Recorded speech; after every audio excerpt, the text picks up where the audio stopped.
வணக்கம். இது நியூஸ் 8 தமிழ்நாடு செய்திகளை தொகுத்து வழங்குவதற்காக நான் பாலவேல் சக்கரவர்த்தி. செய்திகளை விரிவாக பார்ப்பதற்கு முன்னர் முதலில் தலைப்புச் செய்திகளை பார்க்கலாம். மாநகராட்சி நகராட்சிகளில் நடைபெற்று வரும் பணிகள் குறித்து ஆய்வு செய்த முதலமைச்சர் மு க ஸ்டாலின். மழைநீர் வடிகால், பாதாள சாக்கடை பணிகளை விரைந்து முடிக்க உத்தரவு.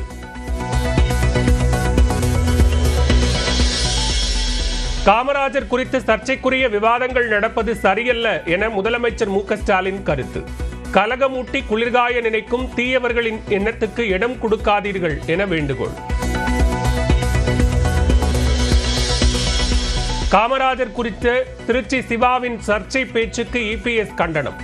திமுகவின் வரலாற்று திரிப்புக்கு அளவே இல்லையா என கேள்வி. எடப்பாடி பழனிசாமியின் அழைப்பை நிராகரித்த விசிக கம்யூனிஸ்ட். திமுக கூட்டணியில் தொடர்வோம் என திட்டவட்டம். திமுக கூட்டணியில் தொகுதி பங்கீடு சுமூகமாக இருக்கும். விசிக தலைவர் திருமாவளவன் உறுதி.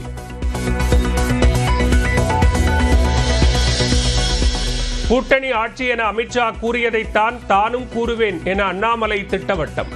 மாற்று கருத்து இருந்தால் அமித்ஷாவுடன் அதிமுக பேசலாம் என்றும் பேட்டி. கோவை, நீலகிரி மாவட்டங்களில் இன்று முதல் 4 நாட்கள் மிக கனமழைக்கு வாய்ப்பு. ஜூலை 22 வரை கனமழை தொடரும் என்றும் கணிப்பு. சென்னை, செங்கல்பட்டு, காஞ்சிபுரம் உள்ளிட்ட 10 மாவட்டங்களில் நாளை கனமழைக்கு வாய்ப்பு. தேனி, திண்டுக்கல், திருவள்ளூர், காஞ்சிபுரம் மற்றும் ராணிப்பேட்டையில் இன்று கனமழை பெய்யும். கீழடி அகழாய்வு ஆய்வறிக்கையில் திருத்தம் செய்ய முடியாது. நியூஸ் 18க்கு அளித்த பேட்டியில் தொல்லியல் துறை இயக்குநர் அமர்நாத் ராமகிருஷ்ணா திட்டவட்டம். அந்த ஆய்வில் கிடைச்சத டாக்குமெண்ட்ரி ப்ரூஃபோட முடிவு பண்ணியாச்சு. முடிவு பண்ணி சொன்னதை மாற்றினா என்றைக்குமே மாற்ற முடியாது. அதுக்கு மாற்றினா திரும்பத்தான் ஒரு எஸ்கியூஷன் பண்ணணும்னு அவங்க சொன்னாங்க. இதுதான் இயல்பு. மதுரை மாநகராட்சியில் சொத்து வரி விதிப்பில் 200 கோடி மோசடி புகாரில் விசாரணை நடத்த புலனாய்வு குழு அமைக்க உத்தரவு. மேயர் உதவியாளரின் கணவரை கைது செய்து சிபிசிஐடி விசாரணை. நாமக்கல் மாவட்டத்தில் கூலி தொழிலாளர்களிடம் சிறுநீரகங்கள் பறித்த விவகாரம். இடைத்தரகராக செயல்பட்ட ஆனந்தன் தலைமறைவு. அஜித்குமார் கொலை வழக்கில் சகோதரர் நவீன், கோயில் ஊழியர் உட்பட 4 பேருக்கு சிபிஐ சம்மன். விசாரணைக்காக நாளை மதுரை வர உத்தரவு. மயிலாடுதுறை மதுவிலக்கு டிஎஸ்பிக்கு கார் வழங்கவில்லை என்ற தகவல் தவறானது. மாவட்ட காவல்துறை விளக்கம்.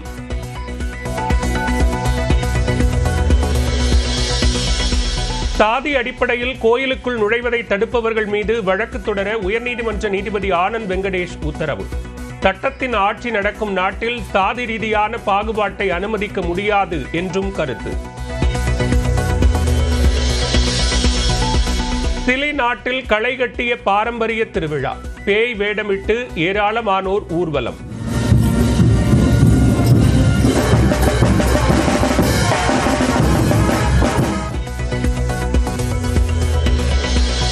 காமராஜர் குறித்து திமுக எம்பி திருச்சி சிவா பேசிய பேச்சு சர்ச்சையான நிலையில் பொதுவெளியில் இதுபோன்ற விவாதங்கள் நடப்பது சரியல்ல என முதலமைச்சர் மு க ஸ்டாலின் குறிப்பிட்டுள்ளார்.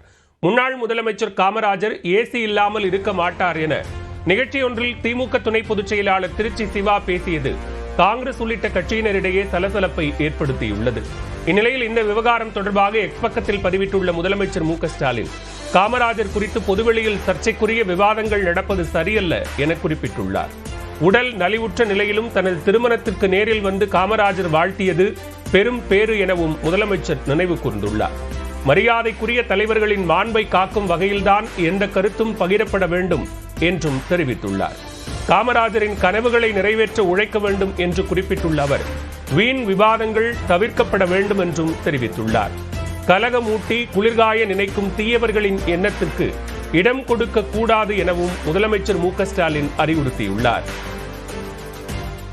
இதனிடையே காமராஜரின் பெரும் புகழுக்கு களங்கம் விளைவிக்கும் வகையில் திமுக துணை பொதுச் செயலாளர் திருச்சி சிவா பேசியிருப்பது கடும் கண்டனத்திற்கு உரியது என்று அதிமுக பொதுச் செயலாளர் எடப்பாடி பழனிசாமி குற்றம் சாட்டியுள்ளார். திமுகவின் வரலாற்று திணிப்புக்கு அளவே இல்லையா என்று கேள்வி எழுப்பியுள்ள அவர், ஒருபோதும் மக்களுக்காக உழைத்த பெருந்தலைவர் காமராஜரின் புகழை துளியும் குறைத்துவிட முடியாது என்று குறிப்பிட்டுள்ளார். கீழடி அகழாய்வு அறிக்கையில் எந்த மாற்றங்களையும் செய்து தர முடியாது என தொல்லியல் துறை இயக்குநர் அமர்நாத் ராமகிருஷ்ணன் திட்டவட்டமாக தெரிவித்துள்ளார். கீழடி அகழாய்வு அறிக்கை தொடர்பாக நியூஸ் 18 தமிழ்நாடுக்கு பேட்டியளித்த அவர் தனது அறிக்கை தொடர்பான விமர்சனங்களை வரவேற்பதாக கூறினார். அதே நேரம் அறிக்கையில் மாற்றங்கள் செய்ய முடியாது என்று திட்டவட்டமாக தெரிவித்தார். அகழாய்வு அறிக்கையை மாற்றிக் கொடுக்குமாறு இதுவரை அழுத்தம் இருந்ததில்லை என கூறிய அமர்நாத் ராமகிருஷ்ணன், அகழாய்வு அறிக்கையை மாற்றுவதாக இருந்தால் மீண்டும் ஒரு முறை அகழாய்வு மேற்கொள்ள வேண்டும் என்றார். மேலும் அறிக்கையில் பிழை திருத்தங்கள் இருந்தால் அதனை செய்து தர தயாராக இருப்பதாகவும் கூறினார். என்ன கூட திருப்பி ஒரு ரிப்போர்ட் கொடுனா திருப்பி ஒரு அகழாய்வு செய்யணும். அப்படிதான் பண்ண முடியும். அகழாய்வு செஞ்சதான் நான் திருப்பி ஒரு ரிப்போர்ட் கொடுக்க முடியும். இது என்ன, இது லைக் போஸ்ட்மார்ட்டம். ஒரு தாட்டி ஒரு போஸ்ட்மார்ட்டம் பண்ணிட்டோம்னா அவர் கொடுக்குற டாக்டர் கொடுக்கறது தான் ஃபைனல்.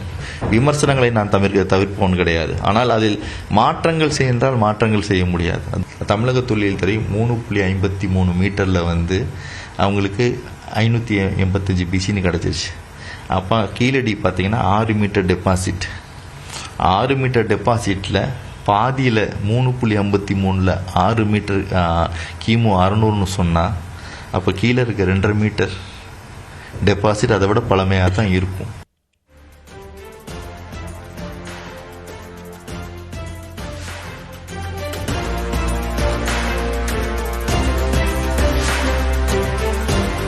கீழடி அகழாராய்ச்சி ஏற்றுக்கொள்ளப்பட்டால் அது தென்னிந்தியாவிலிருந்து முதல் நாகரிக ஆதாரமாக இருக்கும் என்றும் அமர்நாத் ராமகிருஷ்ணன் தெரிவித்தார். நம்ம வட இந்திய வரலாற்றை தான் நம்ம முதன்மையாக பார்த்துட்டு இருக்கோம். இந்த அகழாய்வுகள் தென்னிந்திய வரலாற்றை பார்ப்பதற்கான ஒரு வாய்ப்பை ஏற்படுத்தி கொடுக்கும். தென்னிந்தியாவிலும் 2ஆம் காலகட்ட நகரமயமாக்கல் ஏற்பட்டுள்ளது என்ற செய்தியை சொல்லும். தமிழகத்தில் தேசிய ஜனநாயக கூட்டணி சார்பில் கூட்டணி ஆட்சி நடைபெறும் என அமித்ஷா தொடர்ந்து தெளிவாக கூறி வருவதாகவும், அதிமுகவிற்கு மாற்று கருத்து இருந்தால் அமித்ஷாவிடம் பேசிக் கொள்ளட்டும் என்றும் அண்ணாமலை கூறியுள்ளார்.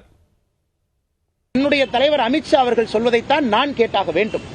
அவர் ஒரு முறை அல்ல, தினமலர் பத்திரிகையில, தினத்தந்தி பத்திரிகையில, இந்தியன் எக்ஸ்பிரஸ் பத்திரிகையில மிக தெளிவாக சொல்லிய பிறகு ஒரு தொண்டனாக என்னுடைய கருத்தை மாற்றிக்கொண்டு கூட்டணி ஆட்சி இல்லைன்னு நான் சொன்னா, நான் இந்த கட்சியில தொண்டனாக இருப்பதற்கு எனக்கு தகுதி இல்லைன்னு அர்த்தம். இதுல அதிமுகவுக்கு மாற்று கருத்து இருக்குன்னா கண்டிப்பா அவங்க அமித்ஷாஜியோட பேசலாம், கண்டிப்பா அவங்க பேசி ஒரு முடிவு எடுக்கலாம். ஆனா என்னுடைய தலைவர்கள் சொல்லாதவரை நான் எப்படி கட்சி எடுக்கக்கூடிய ஸ்டாண்ட்ல இருந்து பின்னாடி போக முடியும்? கூட்டணி ஆட்சி என்ற மத்திய அமைச்சர் அமித்ஷாவின் விருப்பத்திற்கு அதிமுக பொதுச் செயலாளர் நோ கூறிவிட்டதாக முன்னாள் அமைச்சர் வைகை செல்வன் தெரிவித்துள்ளார். காஞ்சிபுரம் மாவட்டம் உத்தரமேரூரில் செய்தியாளர்களிடம் பேசியவர், அதிமுக கூட்டணியில் பாமக இருக்கிறதா என்ற கேள்விக்கு ராமதாஸ் பாணியில் பதிலளித்தார்.